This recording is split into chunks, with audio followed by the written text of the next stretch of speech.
Question 30 देखिए। 3 unbiased coins are tossed simultaneously। 3 unbiased मतलब किसी भी तरह का उन पर कोई भी आप कह दो कि रेस्ट्रिक्शंस नहीं है, जैसा कॉइन होता है वैसा ही कॉइन है। आर टॉस्ड साइमल्टेनियसली, उनको एक साथ उछाला जाता है। Find the probability of getting. 3 questions इसके अंदर दे रखे हैं। तो सबसे पहले तो हम टोटल केसेस बनाते हैं जब 3 कॉइन्स को उछाला जाता है। So this is question 30। 3 coins are tossed,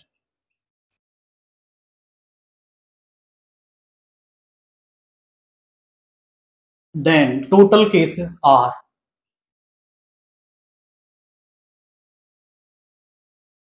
तो जो टोटल केसेस हैं वो क्या बन जाएंगे। देखिए 3 का जनरली बनाने में आपको दिक्कत जाएगी, लेकिन 2 का आप बहुत इजीली बना सकते हैं।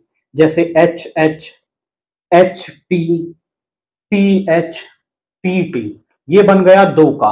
अब इसके साथ आप 1 का और ले लो, 1 को उछाल सकते हैं तो एच टी। अब इनका कार्टेशियन प्रोडक्ट करेंगे कैसे।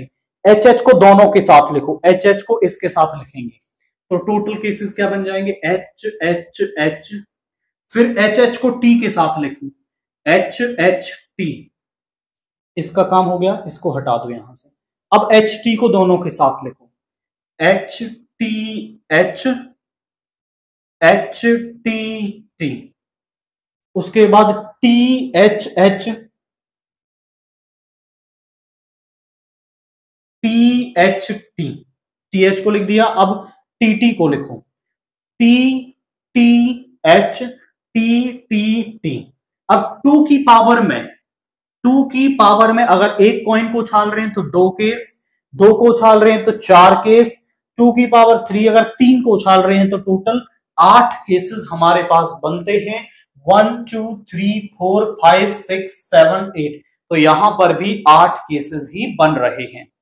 अब यहां पे पहला क्वेश्चन क्या कह रहा है, लेट, हम उसको ई नाम दे रहे हैं, E denotes the event of getting.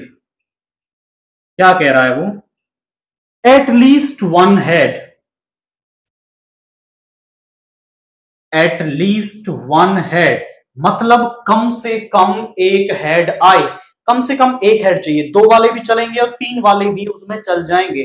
मतलब कम से कम, एटलीस्ट का मतलब होता है कम से कम एक हो, 2 वाले भी आपको लेने हो, 3 वाले भी आपको लेने हैं। तो यहां पे ई के अंदर क्या क्या केसेस आ जाएंगे, देखिए ये इसमें 3 है, ये भी आ जाएगा, इसमें 2 है, ये भी आ जाएगा, इसमें 2 है, ये भी आ जाएगा।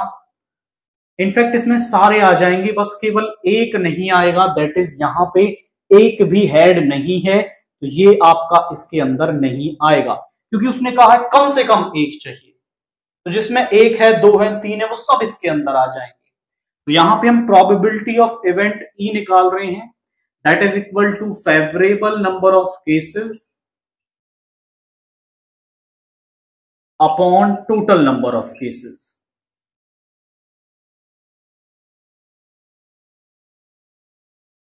फेवरेबल नंबर ऑफ केसेस कितने हैं जरा गिन लें, 1 2 3 4 5 6 7 और टोटल है 8, यानी इस वाले केस की प्रोबेबिलिटी आ गई 7/8। जरा सेकंड को देखिए, वो कह रहा है एग्जैक्टली 1 टेल।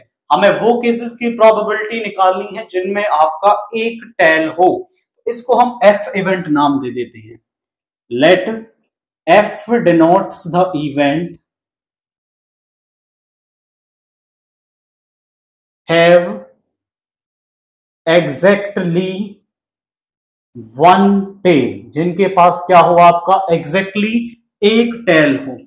तो अब इनमें से देख लो जिनके पास एक टेल है वो कौन कौन से हैं।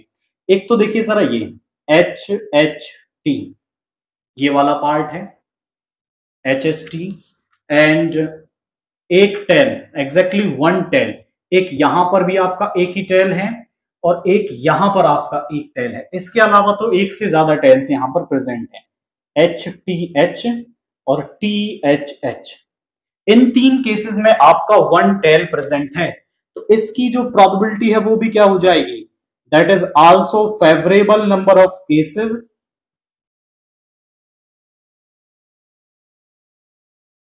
Upon total number of cases.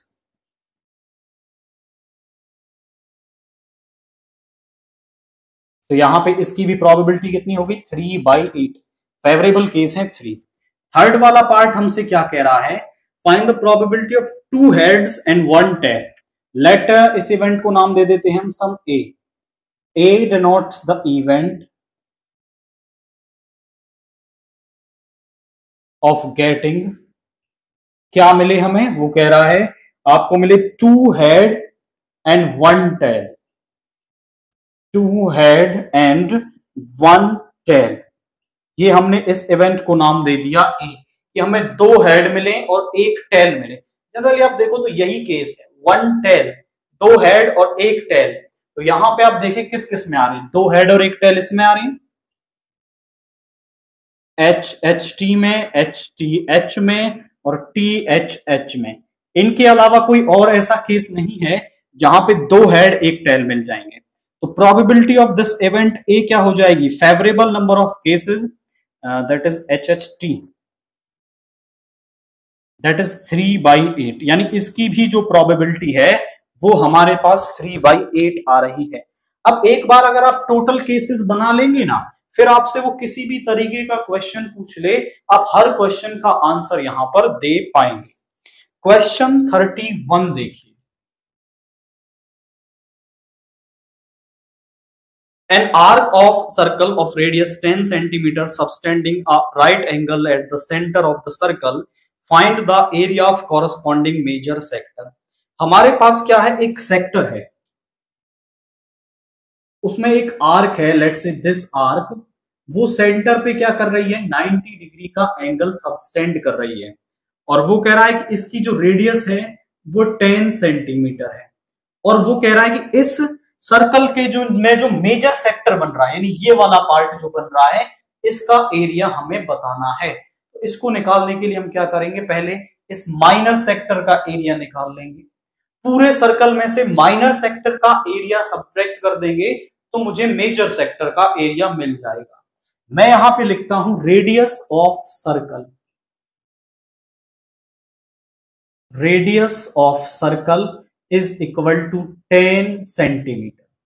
And यहां पे सेंट्रल एंगल जो है, सेंट्रल एंगल जिसे हम थीटा कहते हैं, वो 90 डिग्री दे रखा है। तो area of minor sector, minor sector का जो एरिया है वो क्या हो जाएगा, theta over 360 into pi r square. Theta is 90 degree over this is 360 degree into pi को 3.14 यूज करने के लिए कहा गया है क्वेश्चन में, उन्होंने ब्रैकेट में दे रखा है यूज पाई 3.14। तो यहां पे आ गया आर स्क्वेयर यानी 10 का square, this is 4 times, point को हटाएंगे, यहां पे आ गया 4 और यहां पे आ गया 100 और दिस इज 10 का स्क्वायर इज 100, कैंसिल हो गया। इसको डिवाइड कीजिए, 78.5 सेंटीमीटर स्क्वायर, इसको डिवाइड करने से यहां पे आ गया। अब एरिया ऑफ सर्कल निकाल लेते हैं। Area of circle is nothing more than pi r square, that is pi की वैल्यू 3.14 और ये 10 का स्क्वायर। 3.14 इंटू 100 यानी पॉइंट जो है वो 2 पोजीशन राइट में शिफ्ट हो जाएगा, 314 सेंटीमीटर स्क्वायर। पूरे सर्कल का एरिया पता चल गया, माइनर सेक्टर का एरिया पता चल गया। पूरे सर्कल में से माइनर सेक्टर का एरिया सब्ट्रैक्ट कर देंगे तो मुझे इस मेजर सेक्टर का एरिया पता चल जाएगा। एरिया ऑफ मेजर सेक्टर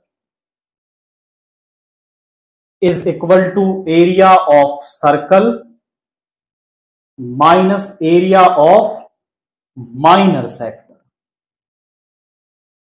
तो यहां पे आ गया 314 माइनस 78.5, सब्ट्रैक्ट करेंगे तो यहां पे आ जाएगा 0.5, यहां पे रह गया दैट इज 13 माइनस 8 इज 5, यहां पे 0 कैरी लेंगे 10 minus 7 is 3, 235.5 70 centimetre square, that is our area of the major sector. Quite simple type का क्वेश्चन था, केवल आपको माइनर सेक्टर का एरिया निकाल लेना है।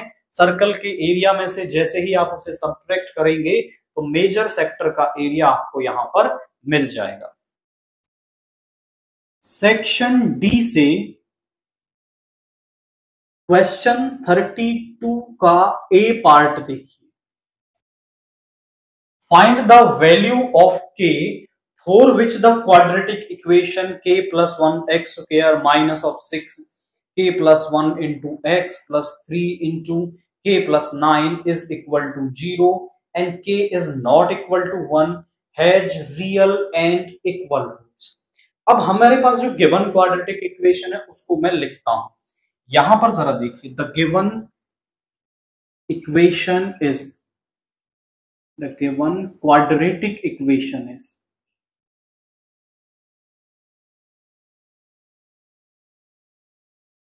वो हमारे पास क्या है, k plus 1 into x square minus of 6 into k plus 1 x plus 3 into k plus 9 is equal to 0। इसको ना मैं कंपेयर करता हूं स्टैंडर्ड फॉर्म के साथ। कंपेयरिंग वन विद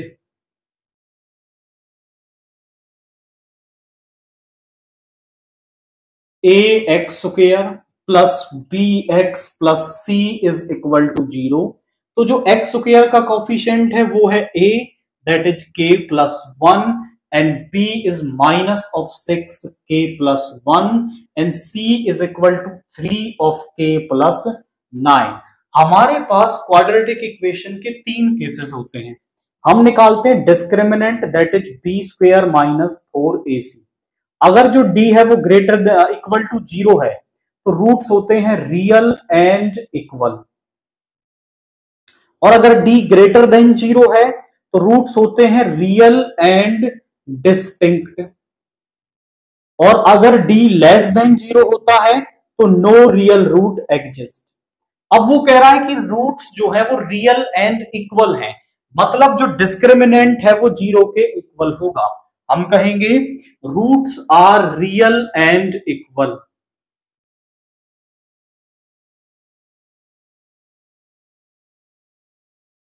सो जो ये डिस्क्रिमिनेंट है वो 0 के इक्वल होगा।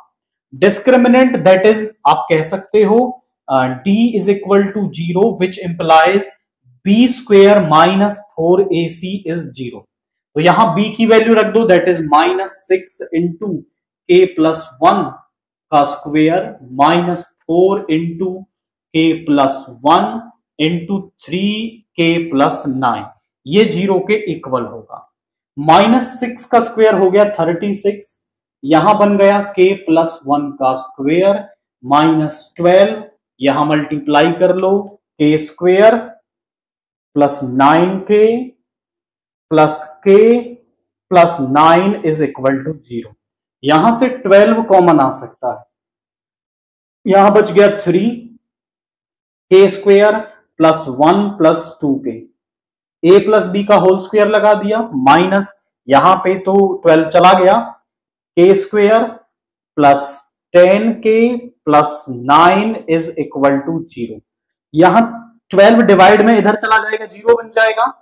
3k square plus 6k plus 3, minus को अंदर ले आओ, माइनस का k स्क्वायर माइनस का 10k माइनस का 9 इज इक्वल टू 0। तो ये हो गया 2k स्क्वायर माइनस का 4k minus 6 is equal to 0। यहां से हम 2 भी कॉमन ले सकते हैं, तो k square minus 4k minus का 2 कॉमन लेंगे तो यहां से 2 बचेगा, माइनस का 3 इज इक्वल टू 0। 2 मल्टीप्लाई में है, इधर आके डिवाइड में, k square minus 2k minus 3 is equal to 0। अब मुझे ऐसे दो नंबर्स चाहिए जिनका प्रोडक्ट तो -3 हो और सम करने पर माइनस का 2 आए, तो वो नंबर्स होंगे माइनस का 3k एंड माइनस का k, सॉरी प्लस का k। तो मल्टीप्लाई तो -3 हो जाएगी और सम करने पर माइनस का 2 बन जाएगा। तो यहां पे आ गया k कॉमन ले लो, k-3 और यहां से 1 कॉमन ले लें, k-3 इज इक्वल टू 0। दोनों में से k-3 कॉमन ले लेंगे तो यहां पे बचेगा k+1 इज इक्वल टू 0। दो फैक्टर्स का प्रोडक्ट 0 तभी होगा जब या तो k-3 0 होगा या फिर k+1 आपका 0 होगा। यहां से k आ गया आपका -1 और यहां से आ गया k3। k-1 हो नहीं सकता। आप बोले सर क्यों नहीं हो सकता, तो आप अगर क्वेश्चन को ध्यान से पढ़ें तो वहां पे कह रखा है कि जो k है वो -1 नहीं हो सकता आपका, तो यहां से k तो -1 नहीं हो सकता है, k की वैल्यू हो गई है 3, तो दैट मींस इसका आंसर जो है वो 3 हो जाएगा। केवल एक कंडीशन, दैट इज अगर रूट्स रियल एंड इक्वल हैं तो डिस्क्रिमिनेंट 0 के इक्वल होगा, वहां से k की एक इक्वेशन बनाई है और k की वैल्यू हमें मिल गई है। इसके बी वाला पार्ट देखिए, the age of a man is twice the square of the age of a son, मतलब किसी आदमी की जो उम्र है वो उसके बेटे की उम्र का स्क्वायर कर ले और उसको 2 से मल्टीप्लाई कर दे, इतनी है। 8 years hence, 8 साल बाद, the age of man will be 4 years more than the 3 times of his son. Find their present age.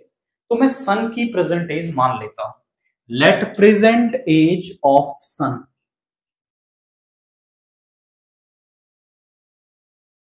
वो मैंने मान ली, दैट इज x ईयर्स, कि सन की जो प्रेजेंट एज है वो x ईयर्स है।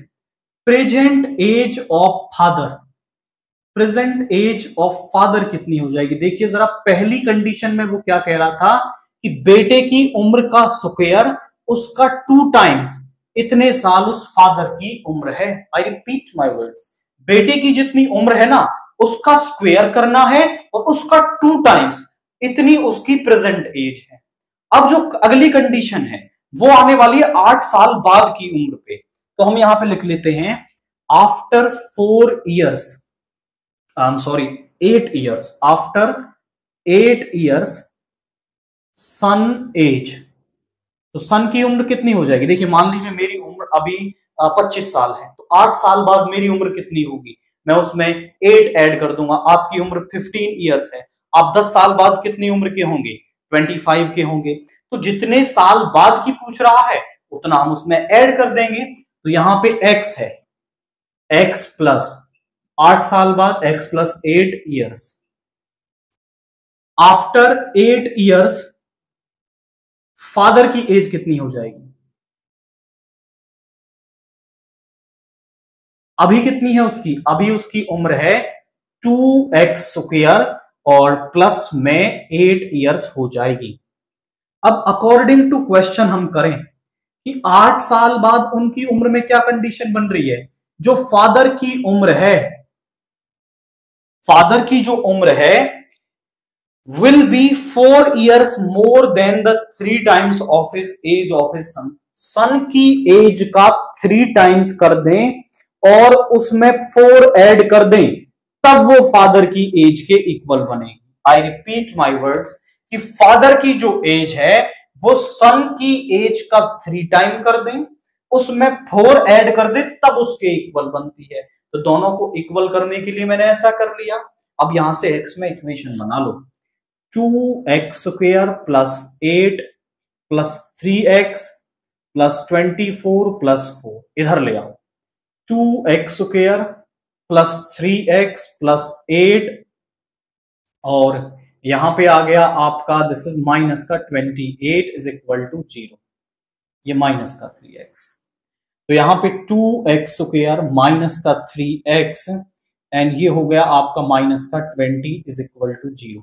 मुझे ऐसे दो नंबर्स चाहिए जिनका प्रोडक्ट तो आ जाए माइनस का 40 और सम करने पर आए माइनस का 3।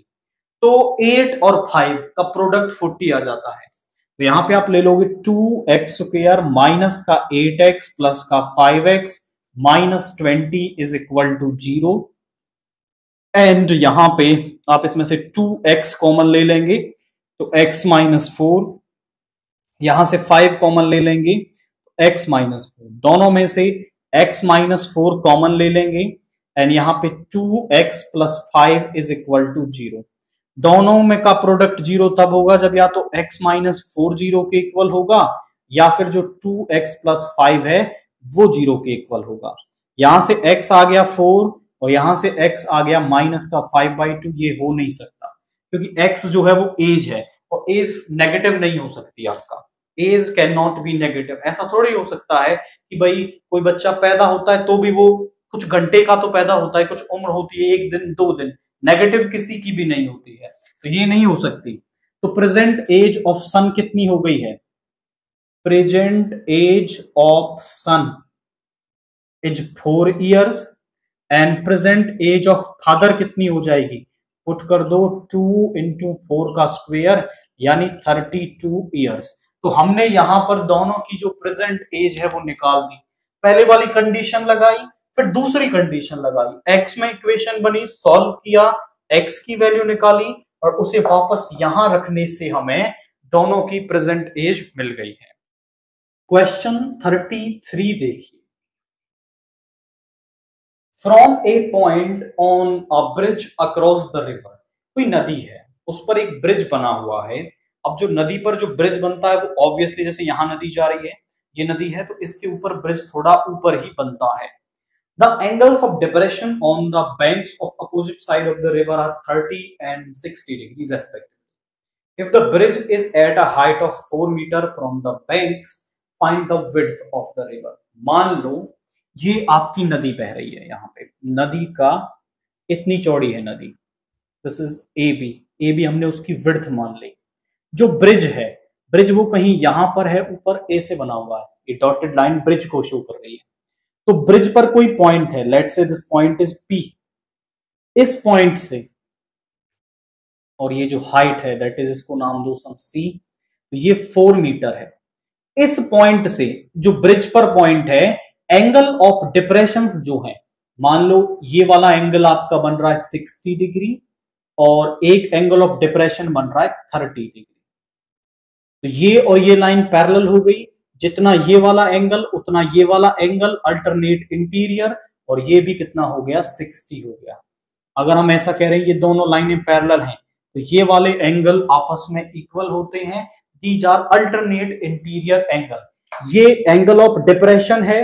अब ये दोनों लाइनें पैरेलल हैं, जितना 30 ये तो 30 ये हो गया, 60 ये तो 60 ये हो गया। हमें ये ए बी बताना है, that is the width of river हमें यहां पर बतानी है। अब मैं यहां पे लिख देता हूं, दैट इज पीसी,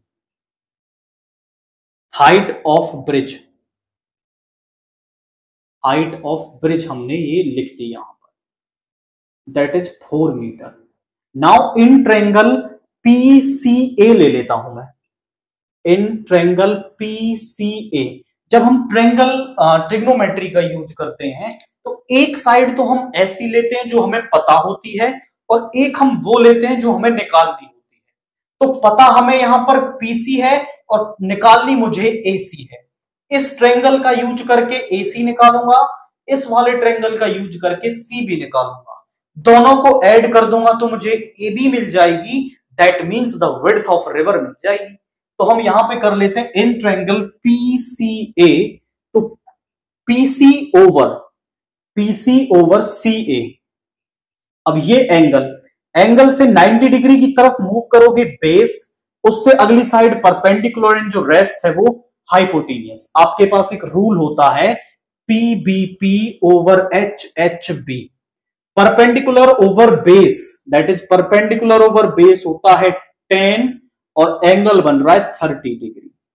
पीसी मुझे पता है दैट इज 4, सीए मुझे निकालना है और 10 30 हमारे पास होता है दैट इज 1/√3। मल्टीप्लाई कर लो, CA is equal to 4√3। Now in triangle PCB ले लो, तो PC upon CB is equal to 10 60। ये भी बेस है, परपेंडिकुलर है और ये भी बेस है आपका। तो PC मुझे पता है 4, CB मुझे निकालना है और 10 60 होता है √3। क्रॉस मल्टीप्लाई कर लो, CB √3 is equal to 4, CB is equal to 4/√3। मुझे निकालनी है width of river, width of river यानी कि ए बी को मैं ऐसा भी लिख सकता हूं, सी ए प्लस सी बी। सी ए मेरे पास है 4√3, ये है 4/√3, एलसीएम आ गया √3, 1 से डिवाइड करेंगे √3 बच गया, इससे मल्टीप्लाई होगी 4√3 इंटू √3 और प्लस में 4, √3 इंटू √3 हो जाएगा आपका, दैट इज 3, और 3 इंटू 4 हो गया 12 प्लस 4/√3। अब √3 का रेशनलाइजेशन कर लो, क्योंकि नीचे रूट नहीं रखते हम, तो √3 से ही मल्टीप्लाई, उसी से डिवाइड। ऊपर हो गया 16√3, नीचे हो गया 3, और ये मीटर में आई थिंक हमें दे रखी है, तो मीटर में आ गई। That is width of river मुझे मिल गई 16√3/3 मीटर्स। क्वाइट सिंपल टाइप का क्वेश्चन था। दोनों बैंक जो किनारे हैं उनका एंगल ऑफ डिप्रेशन दे रखा था, तो मैंने दोनों ट्रायंगल्स का यूज करके विड्थ ऑफ रिवर यहां पर निकाल दी है, दैट इज 16√3/3 मीटर्स आ रही है। क्वेश्चन 34 का ए पार्ट देखिए। इन द गिवन फिगर, ये फिगर हमें दे रखी है, तो यहां पर जो गिवन डाटा है वो क्वेश्चन में क्या दे रखा है, वो कह रहा है triangle F E C is congruent to, अच्छा कॉन्ग्रुएंट दे रखा है, triangle G D B and angle 1 is equal to angle 2, ये भी दे रखा है, बढ़िया। तो टू प्रूव क्या है, टू प्रूव है हमारे लिए कि ट्रायंगल ए डी ई, यानी ए डी ई ये वाला triangle is similar to triangle A B C, बड़े वाले ट्रायंगल के सिमिलर है। तो इसमें हम क्या यूज कर सकते हैं, देखिए एक इजी टाइप का क्वेश्चन है, हमें यहां पर दे रखा है triangle F E C is congruent to triangle G D B. थोड़ा ध्यान से देखेंगे कैसे। एफ ई सी यानी ये वाला ट्रायंगल, तो यहां सी आ रहा है लास्ट में, जी डी बी यानी ये वाला ट्रायंगल। अब अगर आप ध्यान से देखो तो एफ ई सी में ये सी एंगल 4 आ रहा है, और जी डी बी में ये बी है जो वो 3 आ रहा है। देखो यहां पे ई और सी, तो मैं यहां पे कह सकता हूं कि angle 3 is equal to angle 4 by CPCT. CPCT से मैं कह सकता हूं कि जो एंगल 3 है वो एंगल 4 के इक्वल है। अब अगर एंगल 3 जो है वो 4 के इक्वल है, इन ट्रायंगल एबीसी ले लो, in triangle ABC angle 3 is equal to angle 4, तो मैं कह सकता हूं कि जो ए बी है वो किसके इक्वल होगा, आपका A B is equal to A C, A B is equal to A C होगा। क्योंकि अगर हमारे पास किसी ट्रायंगल में ये दोनों अपोजिट एंगल इक्वल हैं, तो इनके अपोजिट जो साइडें हैं ना वो भी क्या होंगी, इक्वल होंगी। कह सकते हो साइड्स अपोजिट टू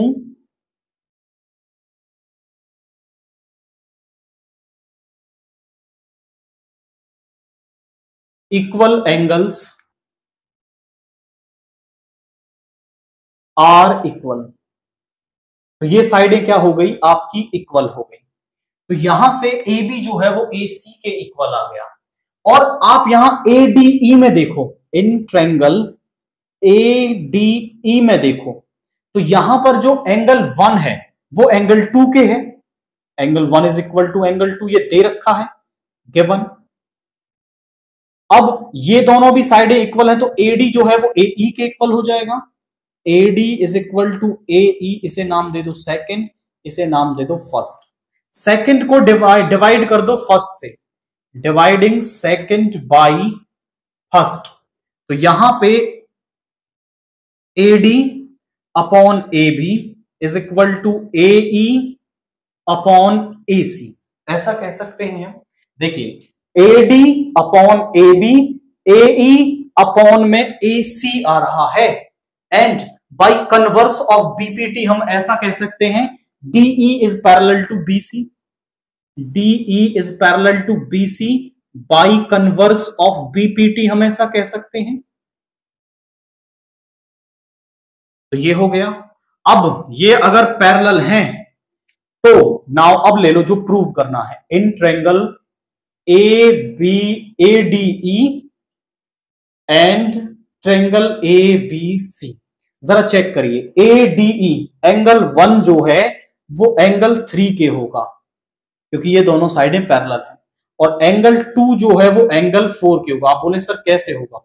अगर ये दोनों साइडें पैरेलल हैं तो ये वाला एंगल इस वाले एंगल के इक्वल होता है, कॉरस्पॉन्डिंग एंगल्स। तो सिमिलर देखो 1 3 के हो गया, 2 4 के हो गया, आप कहोगे कॉरस्पॉन्डिंग एंगल्स। बस दो एंगल्स हो गए इक्वल, तो हम यहां पे कह देंगे by angle similarity criteria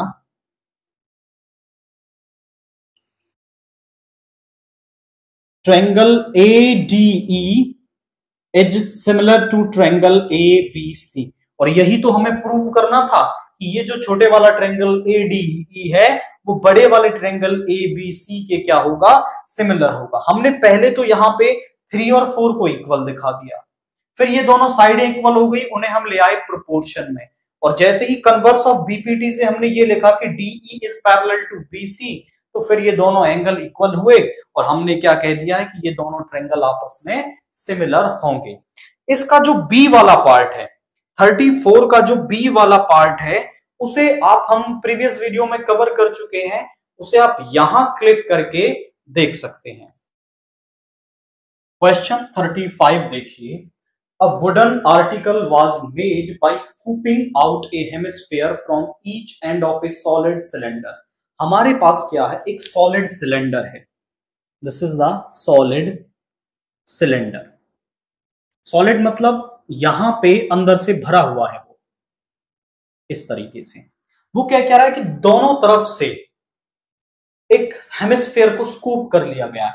scoop करने का मतलब है, जैसे आप समझो, स्कूपिंग का मतलब हो सकता है आपके पास एक आइसक्रीम बॉक्स है, जैसा आपने जनरली देखा हो, जैसे यहां से ऊपर से अब किसी स्पून से आप यहां पे आइसक्रीम निकाल रहे हो, तो जैसी शेप आपकी स्पून की है, जैसे स्पून से निकालोगे, स्पून अगर आपकी सर्कुलर है तो सर्कल की शेप अंदर बन जाएगी, और वो हेमिस्फीयर टाइप की है, वो अगर किसी और शेप की है तो वैसी शेप अंदर बन जाएगी, उसे हम कहते हैं स्कूपिंग।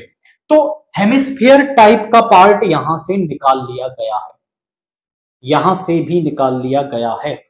तो वो कह रहा है अब इसका आपको क्या बताना है? Surface area of the article. अब मैं कह रहा हूं कि यदि वो पूछता सिलेंडर, ये सॉलिड सिलेंडर दे रखा है, इसका सरफेस एरिया, तो इसका टोटल सरफेस एरिया हम निकाल लेते कि भाई इसका कर्व्ड सरफेस एरिया, और ऊपर एक सर्कुलर पार्ट होता और नीचे एक सर्कुलर पार्ट होता। अब यहां से वो सर्कुलर पार्ट तो चला गया, अब यहां सरफेस क्या बन गई है?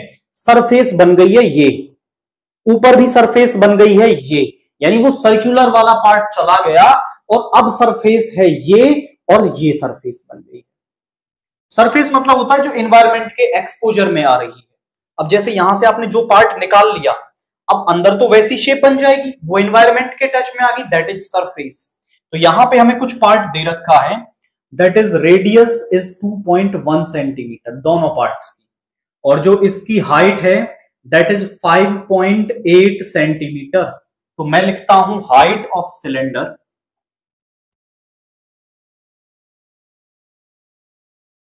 Height of cylinder is 5.8 centimetre and radius of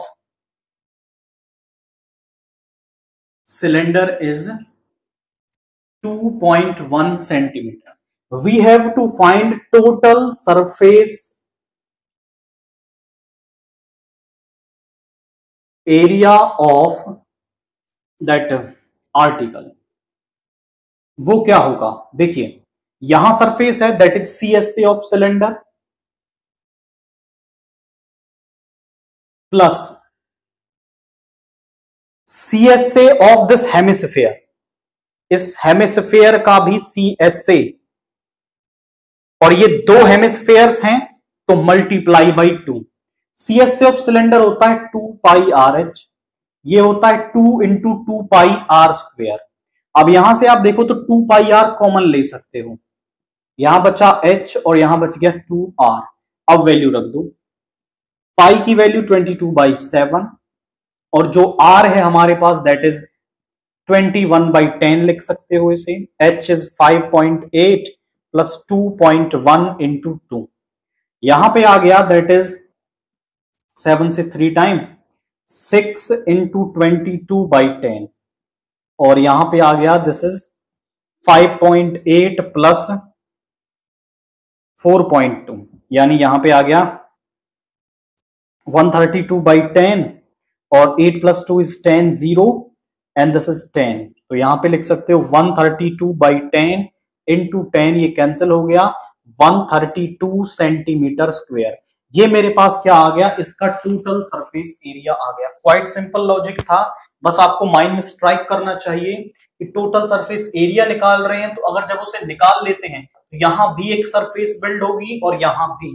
फिर कैलकुलेशन में ध्यान रखना कि 2πr बाहर ले सकते हो, अगर आप वैसे करोगे तो थोड़ी सी कैलकुलेशन बढ़ जाएगी, बट आंसर सेम आपको 132 सेंटीमीटर स्क्वायर मिलेगा।